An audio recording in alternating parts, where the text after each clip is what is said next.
In a shallow pond not far from the forest lived a little frog named Pippa. She wore a green coat with dark spots and had eyes like shiny beads. She was cheerful, playful, and above all, very curious. Every morning, when the sun rose, she would jump onto a lily pad and watch the world around her. One day she saw a beautiful dragonfly gliding above the water. "Where is she flying and why?" wondered Pippa. So she decided to go on an adventure, not too far, she was a bit scared, just a little way beyond the reeds to see what was hiding there. "Be careful," called the old toad Rosa. "The world is beautiful, but it's best to be back before evening." Pippa nodded quickly and hop, hop, hop. Off she went. First, on the shore, she met a snail carrying his little house on his back. "Why do you carry your house with you, sir?" she asked. "So I always have a place to sleep," smiled the snail and slowly continued on his way. Pippa remembered it well. Having a house on your back is actually quite practical. Then she came to a meadow where deer were grazing in the tall grass.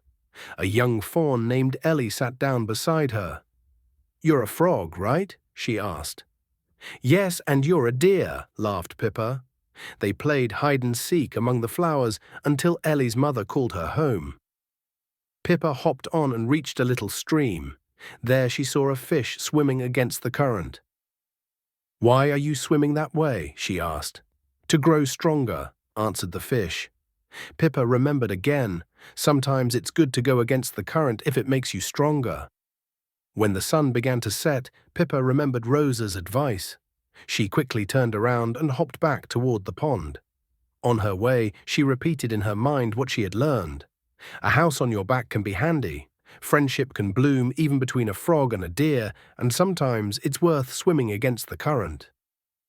When she finally arrived home, Toad Rosa welcomed her with a smile. "So, what did you find out, curious little frog?" she asked. "That the world is full of beautiful things, and that it's wonderful to ask questions, watch the world, and come home again," said Pippa as she curled up happily on her lily pad. And so ended the day of the little frog, who wasn't afraid to discover the world, slowly, carefully, and with an open heart. And what about you? Did you learn something interesting today? Don't forget to subscribe and like, and come back for another beautiful story tomorrow. Have a lovely day.